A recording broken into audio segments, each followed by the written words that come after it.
I was away for 23 days when my sister moved our mother into an assisted living facility and listed her house for sale. She told the realtor Mom had agreed, told the facility I had abandoned her, and told the family the house was the only way to pay for care. What she did not know was that Mom had hidden her old phone inside a sewing basket and called me before the first buyer arrived. My name is Rachel Mercer. I am 42, and for most of my adult life, I had been the daughter who handled things quietly. I managed appointments, insurance forms, home repairs, and the small emergencies that never looked dramatic from the outside but could consume an entire week. My younger sister, Lauren, preferred the parts of family life that could be photographed. Birthdays, holiday dinners, flowers at the hospital, cheerful posts online. She loved our mother, but she loved being seen loving her even more. Our mother, Diane, was 73 and still lived in the same modest brick house where Lauren and I grew up. She had early arthritis, mild hearing loss, and occasional trouble remembering names, but she paid her own bills, cooked for herself, attended church every Sunday, and still drove to the grocery store during daylight hours. She was not helpless. She was simply older. 2 years earlier, after Dad died, Mom added both Lauren and me as emergency contacts.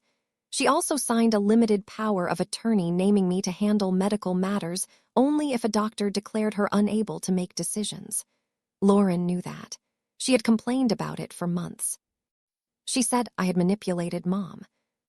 I said Mom chose the person who actually read forms before signing them. The truth was simpler.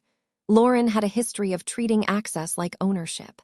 When Dad was sick, she borrowed his debit card for groceries and used it for a weekend hotel.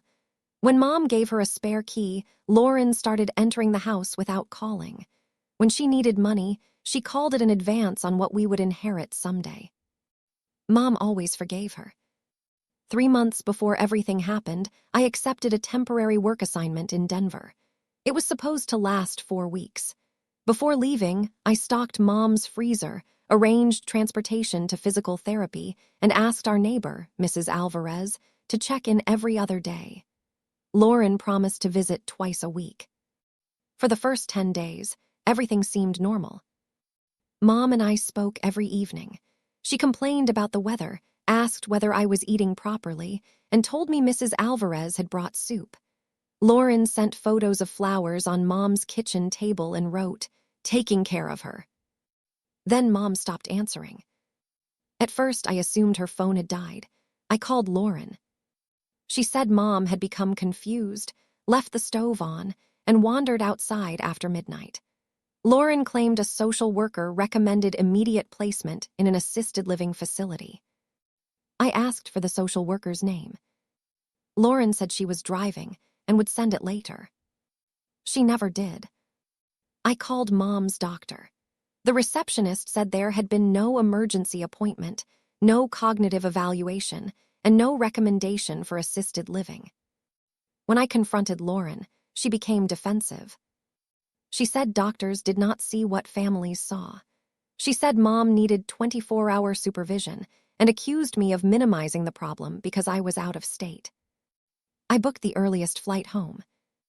That night, before I could leave Denver, an unfamiliar number called me. It was Mom. Her voice was low. "Rachel, don't tell Lauren I found this phone." I stood up so quickly that I knocked over a glass of water. "Mom, where are you?" She whispered the name of a facility called Willow Terrace. She said Lauren had told her they were going to a rehabilitation center for a few days while repairs were being made at the house. Once they arrived, staff took her medications, showed her a room, and said her daughter had completed the admission paperwork. Mom had asked to go home. Lauren told staff she was confused and unsafe. I asked whether Mom had signed anything. She said Lauren placed papers in front of her and told her they were insurance forms. Mom signed 2 pages but refused the third when she saw the word residency. Then she told me something worse. Lauren had been talking to a realtor. Mom had overheard her saying the house would be empty by the weekend. "How are you calling me?" I asked. Mom said she kept Dad's old prepaid phone in a sewing basket because Lauren once took away her regular phone during an argument. She had hidden the basket in a tote bag when they left the house. Before the call ended, Mom said, "I am not confused, Rachel. I know exactly where I am. She just thinks nobody will believe me." I told her I believed her. I landed the next morning and drove directly to Willow Terrace with an attorney named Samuel Reed, who had handled Dad's estate. On the way, he checked county property records. The house was still in Mom's name, but a listing had gone live the previous evening. The asking price was $485,000. The listing description called it an estate sale requiring quick closing. Lauren had signed the realtor agreement as Diane Mercer's authorized representative. She was not. At Willow Terrace, the administrator, Ms. Patel, met us in a small office. She was calm but immediately concerned when Samuel explained that Mom had not been legally declared incapacitated. The admission packet listed Lauren as sole power of attorney. Attached was a document dated 6 months earlier. The signature looked like Mom's, but the notary stamp belonged to a commission that had expired the previous year. Samuel asked to see the original. There was no original. Lauren had emailed a scanned copy.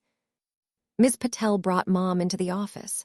The moment she saw me, she started crying. Not loudly, not dramatically. She simply reached for my hand and said, "I told them I wanted to leave." Ms. Patel apologized. She explained that Lauren had reported repeated wandering, unpaid bills, and dangerous confusion. She had also claimed I lived permanently out of state and had refused responsibility. I showed her my return flight, my work assignment, Mom's recent medical records, and the valid limited power of attorney.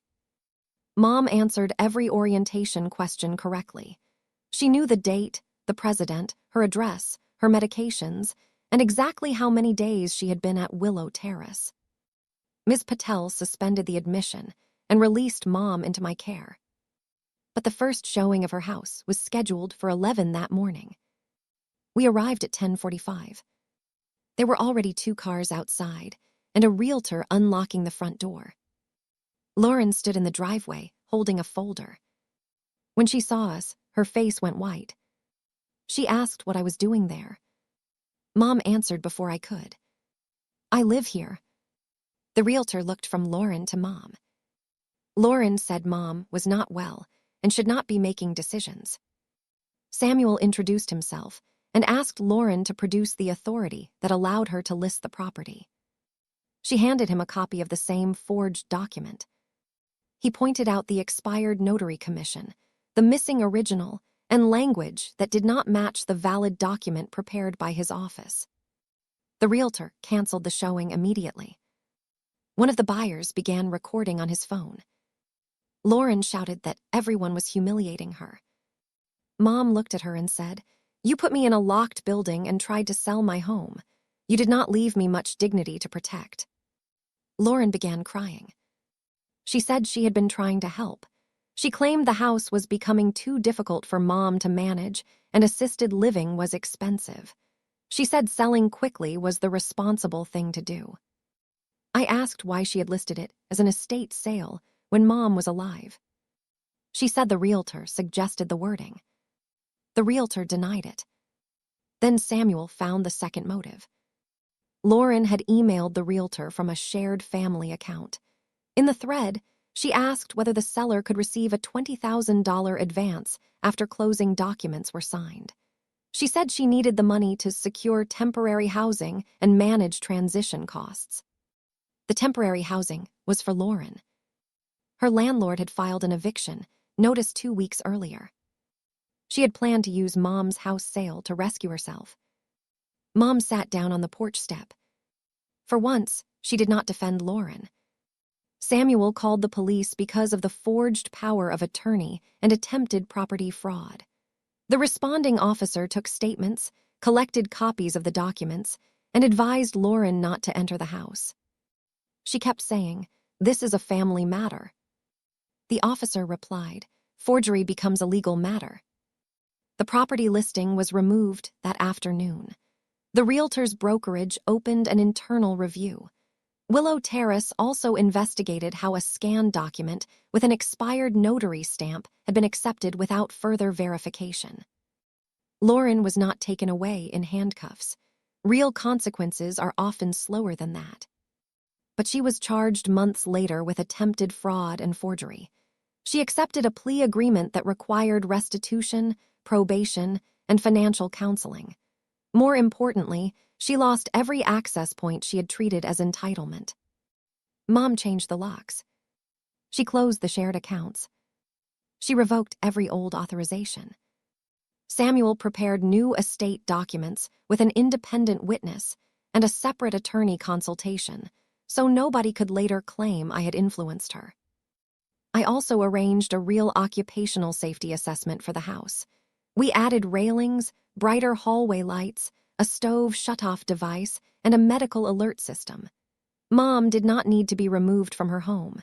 She needed a few practical changes and people who respected her decisions. For several months, Lauren blamed me. She told relatives I had turned Mom against her. She said I cared more about control than family.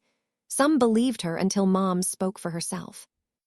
At Thanksgiving, Mom stood in her own dining room and explained exactly what happened. She did not shout. She said, "Lauren did not move me because I could not care for myself. She moved me because an empty house was easier to sell." Nobody defended Lauren after that. The hardest part was not the legal case. It was watching Mom understand that the daughter she had protected for years had counted on everyone assuming she was confused. That hurt her more than the attempted sale. But it also changed her. She stopped apologizing for needing help. She stopped confusing dependence with weakness. She began asking questions before signing anything, even forms I brought her. I was proud of that. 6 months later, I returned to Denver for another short assignment. Before I left, Mom held up her phone and smiled. "I have 3 numbers saved now," she said. "Yours, Samuel's, and Mrs. Alvarez's." Then she pointed to the sewing basket. "And I still have the backup." The house was never really the most important thing Lauren tried to take. She tried to take Mom's credibility. She tried to make age look like incompetence and concern look like permission. She assumed that once everyone believed Mom was confused, nobody would listen when she told the truth. She was wrong. I was away for 23 days when my sister moved our mother into assisted living and listed her house for sale. She thought the first buyer would arrive before I found out. But Mom had hidden a phone inside a sewing basket. And one quiet call saved the home she had spent 41 years building. What would you have done after finding the forged papers? Handled it privately as a family matter, or called the police immediately? Tell me in the comments, and subscribe for more original stories from Real Stories of Women.